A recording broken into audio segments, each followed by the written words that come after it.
أكبر الله أكبر الله أكبر. نيويورك. نيويورك إحدى أكثر المناطق الحضارية كثافة في العالم وأكبرها في الولايات المتحدة. تشتهر مدينة نيويورك بمعالمها التاريخية والثقافية وأحدث الأزياء وعالم الأموال وأشهى الأطباق وأضواء المبهرة التي تضيء السماوات، فلا عجب أن يطلق على نيويورك المدينة التي لا تنام. يعيش في مدينة نيويورك حوالي 19 مليون شخص يتحدثون 800 لغة لتصبح أكثر المدن تنوعاً من حيث اللغة. يقطن في نيويورك بكل تنوعها أكبر مجموعة من المسلمين الأمريكيين، بمن فيهم مواطنة بروكلين التي اختارت طريقاً مختلفاً للهداية الروحانية، فهي أمريكية اعتنقت الإسلام حديثاً.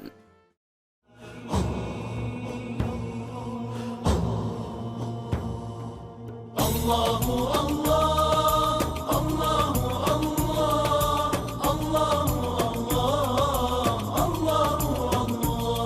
الله الله الله. من أنزل الأمطار وفجر الأنهار وأنبت الأزهار تزخرف الجبال، من ينشر الصباح ويرسل الرياح ويملأ البطاح برزقه الحلال. الله الله الله الله الله الله. Assalamu alaikum. My name is Jasmin Crawford. I converted to Islam a year and a half ago. I chose Islam because I believe it was the right thing to do. I was asking God for signs and to guide me. And actually, I was a Catholic, and I just wanted to be better Catholic. And so I was studying the different religions, and I just was interested in learning. And the more that I learned, the more I liked it. And it was a little difficult in the beginning because it was hard to let go of my past, but it was, alhamdulillah, I think it's the right thing to do. Before I converted to Islam, I knew basically what most of the other people know about Islam, which is the terrorists, and that the women, are covered. And unfortunately, there are some Muslims that are not practicing, so they don't represent Islam the way that they should. And so when they hang out with non-Muslims, they give the wrong impression of what Islam is about. So I thought the same thing that most other people thought, that it was just a way of life, that people, that it wasn't really a religion, it was just what people did. I have friends who are Muslim, and so it opened the door for me to look more into it. But then I knew about Islam. I knew in Judaism and Christianity and Islam. So, that's how I knew about it, but really because I had friends who were Muslim. So do you have a smaller plate? How much is a smaller plate? Just rice and curry? $65. And that's that one? Yeah. Just one of you stay, I give you $2. Okay, but I'm eventually going to take it. And does that come with salad? Small one, no. Inshallah. Can I just have a small? I don't want a lot. I don't want too much.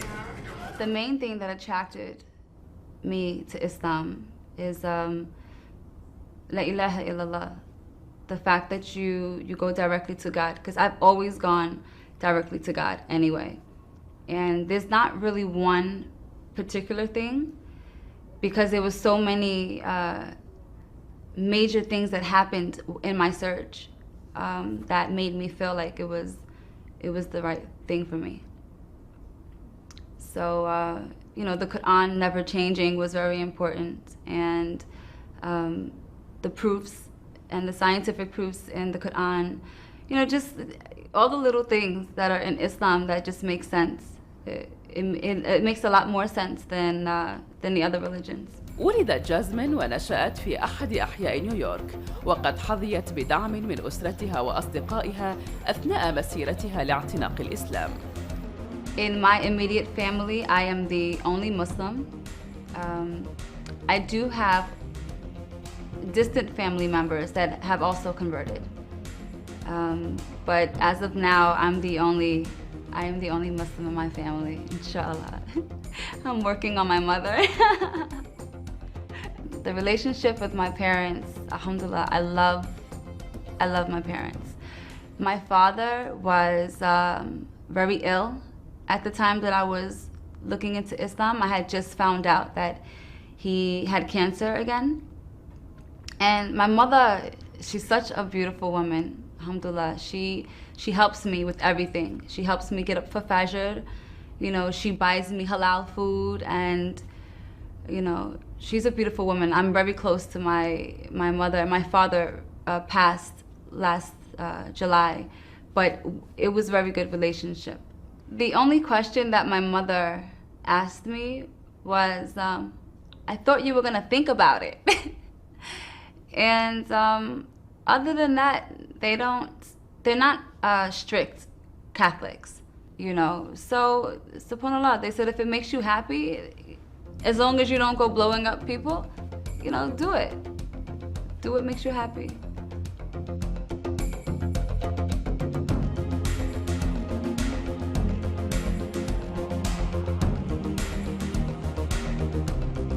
Since I've become Muslim, I have not lost any friends, not that I know of. But I'm a different kind of person. Like, I don't care. If you don't talk to me, you don't talk to me. And it doesn't bother me. So alhamdulillah, so far, all of my friends and my family, or most of my family, have been very accepting of me. And they're okay with me. And I haven't had too many problems as of yet.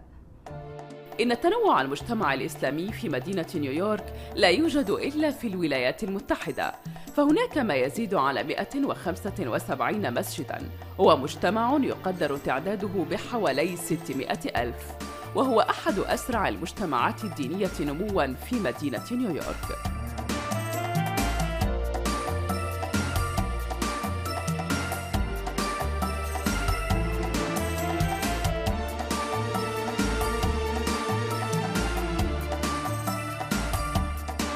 It is very easy to be an American Muslim in New York. As long as you are confident and secure in yourself. And the style, you know, people think that this is just my style. They don't realize that I'm Muslim because if you see what people wear outside today, they throw on all types of things. So some people don't even realize that I'm Muslim. But a lot of people ask me questions. And I've noticed that people are actually very kind to me. It's not as bad as I thought it was going to be. In New York, I think it is fairly easy to find what you're looking for the most part.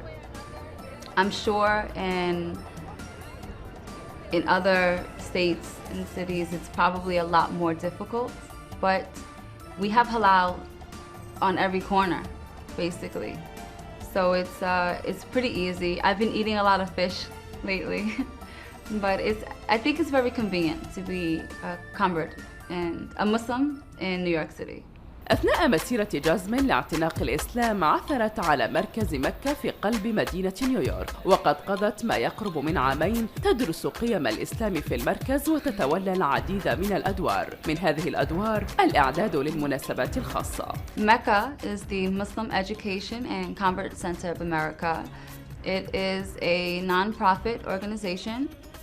We offer classes. We have a new Muslim program which shows new Muslims, you know, how to pray and all the basics that you need to be a Muslim. You know, when you convert, it could be very frightening and overwhelming. And you know, you take your shahada and then that's it. You know, you go by yourself and you have no one to help you.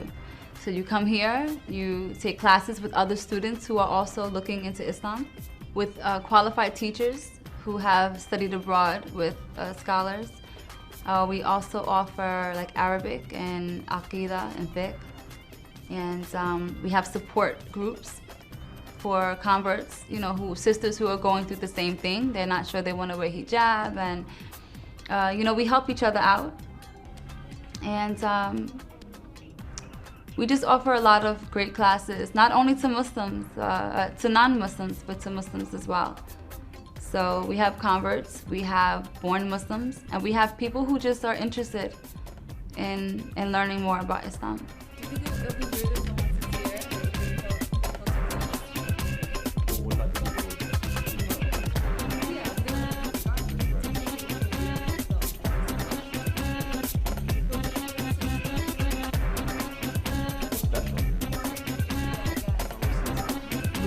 We do offer support for non-Muslims, rather for Muslims when they convert.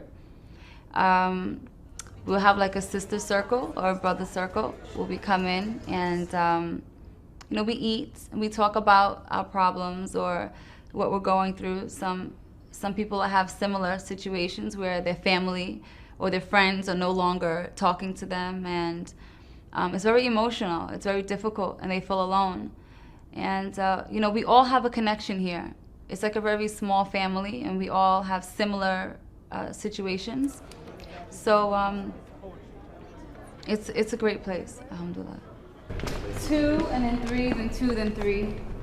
We do rows of 3. 3, 6, 9, 12, and then we still have one extra though. We could probably do the rows of 3. Our converts are from everywhere. We have myself, I'm black and white, I'm Irish and African American and Indian. And we have Chinese, we have Spanish, we have white people, we have everything here. So, you know, this is New York City. You're gonna get everything. Can I have 2 volunteers? Yeah, 3? Yeah, 3 is good. Please, to help, thank you. For the 3rd and 5th? Yeah. Assalamu alaikum, my name is Corey. I converted in September of 2010. I'm originally from South Korea, but I came to America when I was 2 months old, and I converted and took Shahada in September of 2010. Originally, the woman who I was in love with was Muslim and exposed me to the religion, and we went to different masjids around the city looking for a way to get married without having me to convert. But I realized, given the doctrine, that was not allowed. So we figured that the best course of action would be to look into the religion and have me learn about the religion, and I finally embraced it in September. Ever since I converted, I've been incorporating a lot of Islam into my life, and it's definitely improved the type of person I am, not only for myself, but I feel like I'm a better person for society, not to be corny or anything, but it's definitely improved my life, so I'm hoping it's the right decision. So the transition was definitely a little difficult. There are a lot of friends that I don't really interact with anymore because that's what they do on a consistent basis, and that's not something that I'm trying to surround myself with. So it's definitely been a tough transition, but I mean, again, fortunately, there's a place like the Mecca Center that provides you with a community of converts who are, I guess, struggling with a similar situation and going through the same things that you're going through, and I guess you can sort of bond over those common struggles. I have been praying 5 times a day. Fortunately, I have a place like the Mecca Center because I've been able to take classes on a weekly basis, learn Quran, and I'm learning Arabic with one of the teachers here who's teaching me different surahs and the alphabet, and trying to incorporate as much Islamic knowledge as possible.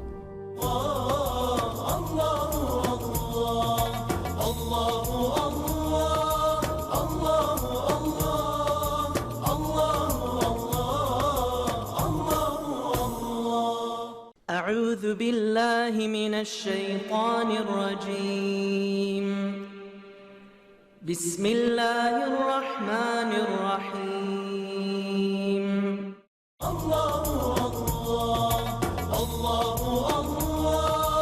الله الله الله رب البرية صل أبديا رب البرية الله الله الله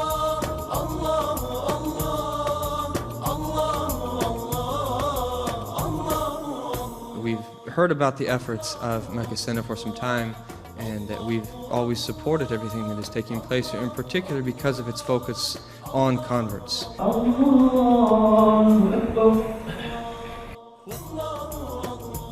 So tell the old world that the new world has always been and will always be waiting to be discovered.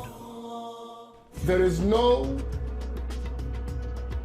science or no knowledge in Islam that has a greater importance than al-Iman, to have the faith. In fact, having al-Iman is the greatest ni'mah of Allah Tabaraka wa Ta'ala on His slaves. I became a Muslim about 30 years ago. I am from Atlantic City, New Jersey, born here in America. And in around 1980, I embraced Islam as a kid, as a youngster. Islam represented a form of justice. And the area where I grew up, there was a lot of injustice, racism, classism, and Islam represented a balance in all of those things.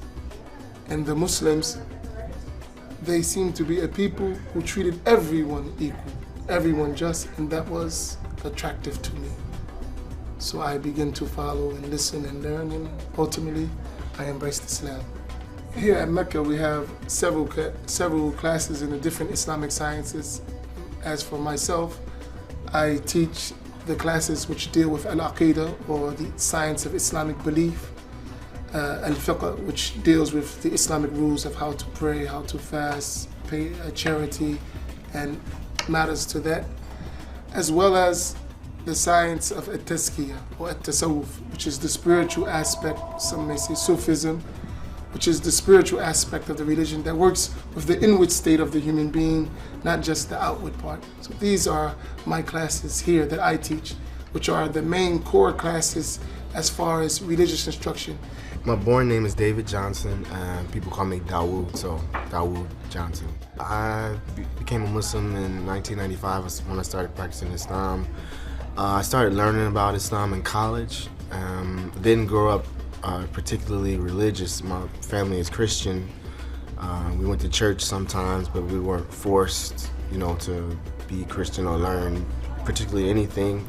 So I was just looking for something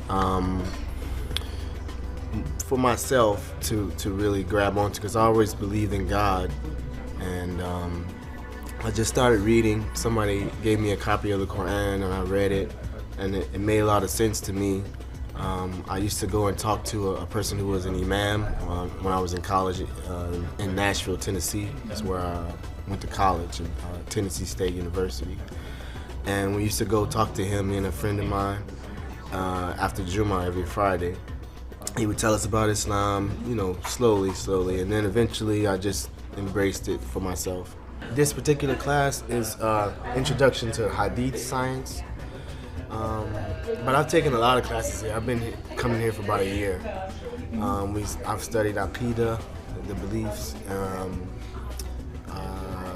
We have different little seminars and stuff where we learned about prophetic medicine, all kinds of classes. So Arabic, I've taken Arabic classes here too. So basically everything that we have here at Mecca is used from the donation money. So it's a non-profit organization, and this is where the money goes, and the classes for the students, and paying the teachers as well. And yeah, this is basically where all the money is going, and also for the space that we're using for rent. So, okay, so just put me on camera that I can't get the bread out, right? And it doesn't want to come out right now, of course. It's camera shy, it doesn't want to come out.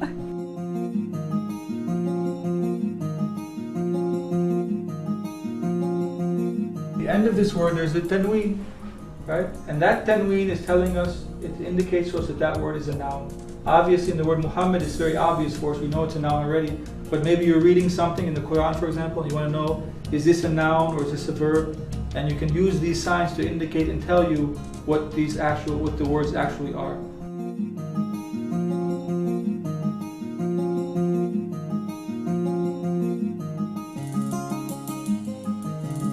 So al-khaft or al-jar, for example, if we look at the word Bismillahi, right? Bismillahi ar-Rahmani ar-Rahim. If we look at this word here, Bismillahi ar-Rahmani ar-Rahim, right? If we look at the Bismi, you can see there's a kasra here, right? This is in the state of al-khaft, or you can call it al-jar. So this indicates that the word ism is what? It is a noun, it's a noun. Do you see that? The same thing with Allah, obviously. If you already know it's a noun, then you don't need to look for the indications. We know that Allah's name is a noun, it's a noun. But if we look at the end of the word, we see it's in the state of khaft, or jar, which the kasra indicates that state, which tells us what? That the word Allah is also a noun.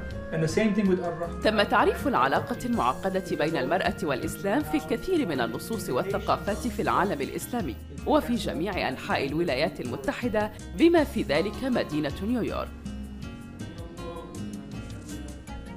تمتلك المرأة تفسيراً أكثر انفتاحاً للتقاليد الدينية ودورها في المجتمع الإسلامي.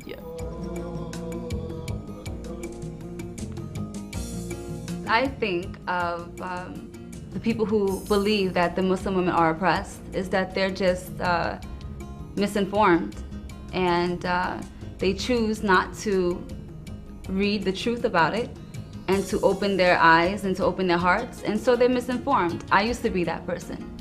You know, before I thought the same thing. And after I opened the book and started reading, then I learned the truth.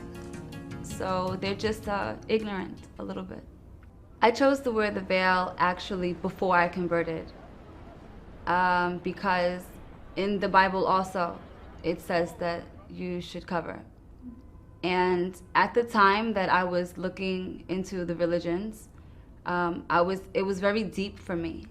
It was very, very strong, and it was my way of saying, you know, I don't want to talk to nobody. I just want to, I just need to find God right now, you know. So I had already covered my head because even in the Bible and even in Judaism, so it didn't matter which religion I chose, either way I was going to have to do it, so I just went ahead and did that part. So we have limitations on our clothing, on what we can wear. You know, something simple as you just want to throw on a shirt and some jeans and throw your hair in a ponytail and go, and you can't. And it's not easy always to just walk outside and you know, put a scarf on your head and make sure everything is covered, you know. I think that's the biggest challenge is abiding to the rules of hijab, of to cover as a modest woman. يؤمن معظم المسلمين أنه يتعين ارتداء الحجاب في جميع الأوقات، إلا أن آخرين يؤمنون أن ارتداء الحجاب حرية شخصية. I was born Muslim. I was born in Ghana, and the town that I come from is predominantly Muslim. I come from a pretty religious background, but I'm not sure if this is where culture kind of clashes with religious practices or religious rules. In Ghana, where I'm from, there are people who cover, but then there are people who don't cover. It's not as if you stand out, or it's not as if it's something weird for you not to cover. And I know that those people who do cover aren't judgmental. Like, you know, there's times where I've felt judged here in America, but I know that, like, in Ghana, those people who do cover aren't judgmental of those that don't. And for the most part, you're expected to wear something on your head. So not necessarily full out being covered. You're expected to wear something on your head once you're married, because that's a way of symbolizing that you're no longer single. It's kind of like our version of the engagement ring. But other than that, I don't know, it was just the culture that I was raised in, and I've never kind of felt this imperative to cover. It's not like with prayer, like when I don't pray, I feel really weird. I know I have to pray. When I don't cover, I don't feel the same sense of urgency. So I guess it's kind of a cultural thing for me. To have a friend who is Muslim and does not cover is, to me, the same as myself who chose to cover. I think it's I don't want to say I think it's a personal choice. It's something I'm still looking into. I'm not a scholar. And people tell me the ruling is you have to cover, but personally in my heart, I don't know that I feel it's haram if you don't cover. So this is between her and Allah, you know? Oh, I you're do so this. sweet. Well, you know, I don't do things because other people do things. I do this because I want to do this. You know, if I did things because other people, I would never have converted. I would have stayed Catholic. I would have stayed going out and drinking and doing the things that I was doing before. I do this because of me. I put this on because I felt like putting it on. Maybe one day I might, you know, learn more and say it's not necessary and take it off. Because some days I feel like it draws more attention to me. You know, people still talk to me. Brothers still look at me.